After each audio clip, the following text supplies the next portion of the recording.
Oke, baik, kami dari kelompok 10 akan mempresentasikan hasil kerja kelompok kami dengan materi distribusi database manajemen sistem.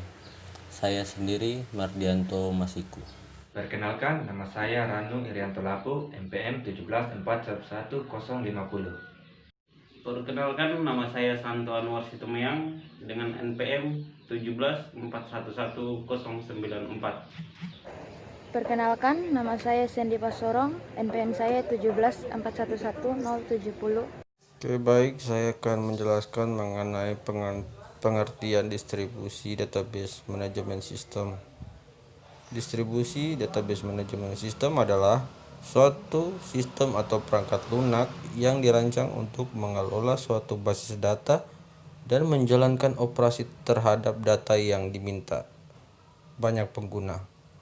Contoh tipikal distribusi database manajemen sistem adalah akuntansi, sumber daya manusia, dan sistem pendukung pelanggan.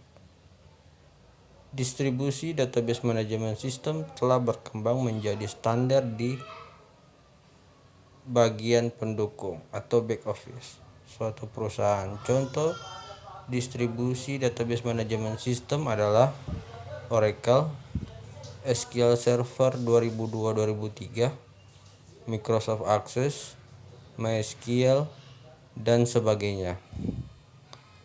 Sebuah distribusi database manajemen sistem memiliki karakteristik sebagai berikut. Yang pertama, data ini dibagi menjadi beberapa fragmen. Kedua, fragmen dapat direplikasi. Yang ketiga, fragmen atau replika dialokasikan ke situs. Keempat, situs yang dihubungkan oleh jaringan komunikasi. Kelima, data di setiap lokasi adalah di bawah kendali distribusi database manajemen sistem. Yang keenam, distribusi database manajemen sistem di setiap situs dapat menangani aplikasi lokal secara otonomi. Ketujuh, setiap distribusi database manajemen sistem berpartisipasi dalam sedikitnya satu aplikasi global. Presentasi selanjutnya akan disampaikan oleh teman saya Ranu. Secara teori, database adalah suatu sistem yang memproses input berupa data menjadi output, yaitu informasi yang diinginkan. Untuk memperoleh database yang handal, perlu diperhatikan hal-hal seperti keamanan data, kualitas data, kemudahan akses, kemudahan pengolahan data, dan kemungkinan untuk pengembangan database tersebut. Sedangkan database terdistribusi adalah sebuah database yang diatur oleh sebuah database manajemen sistem yang tersimpan secara fisik pada beberapa komputer yang terdapat pada beberapa lokasi dengan terkoneksi pada sebuah jaringan. Jaringan tersebut harus bisa menyediakan akses bagi user untuk melakukan sharing data. Terdapat dua macam sifat dari database terdistribusi, yaitu satu, homogeneous. Artinya suatu database terdistribusi di mana data didistribusikan pada beberapa komputer dengan menggunakan database manajemen sistem yang sama. Database manajemen sistem digunakan pada database terdistribusi untuk melakukan koordinasi data pada beberapa node. 2. Heterogeneous adalah kebalikan dari homogeneous, di mana data disebarkan dengan menggunakan database manajemen sistem yang berbeda. Selanjutnya akan dibacakan oleh teman saya Santo. Terdapat beberapa karakteristik dari database terdistribusi. Di antaranya adalah 1.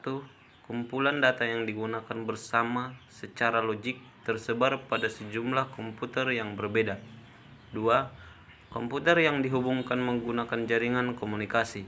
3. Data pada masing-masing situs dapat menangani aplikasi-aplikasi lokal secara otonom. 4. Data pada masing situs di bawah kendali satu database manajemen sistem. Masing-masing database manajemen sistem berpartisipasi dalam sedikitnya satu aplikasi global. Yang berikutnya, keuntungan dari distribusi database. Yang pertama, pengawasan pengawasan distribusi dan pengambilan data jika beberapa site yang berbeda dihubungkan.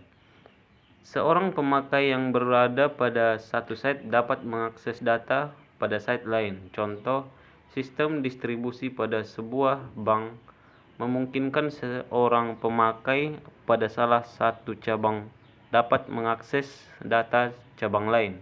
Yang kedua, reliability dan availability.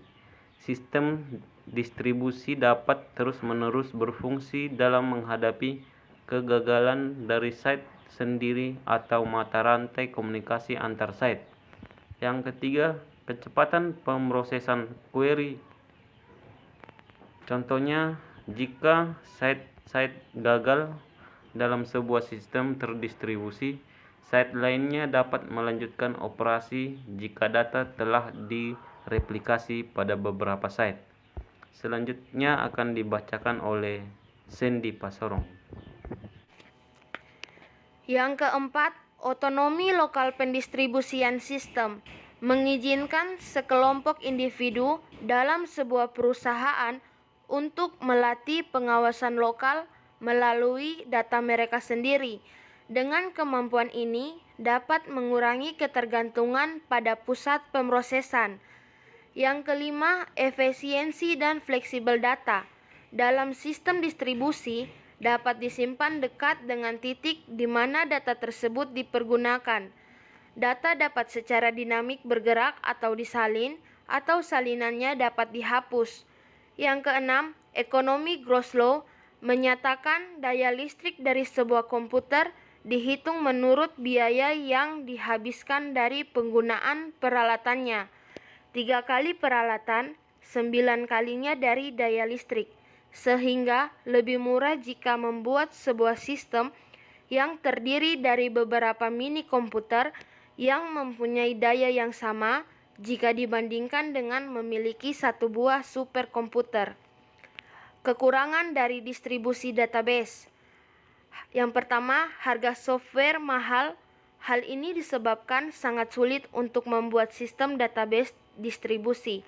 Yang kedua, kompleksitas site-site beroperasi secara paralel sehingga lebih sulit untuk menjamin kebenaran dan algoritma. Adanya kesalahan mungkin tak dapat diketahui. Yang ketiga, biaya pemrosesan tinggi, perubahan pesan, dan penambahan perhitungan dibutuhkan untuk mencapai koordinasi antar site. Yang keempat, sulit menjaga keutuhan data. Banyaknya pengaksesan data membuat kurangnya sekuritas terhadap data yang telah terdistribusi. Yang kelima, kurangnya standar. Tidak ada tool atau metodologi untuk membantu user mengubah database terpusat ke database terdistribusi. Sekian dan terima kasih.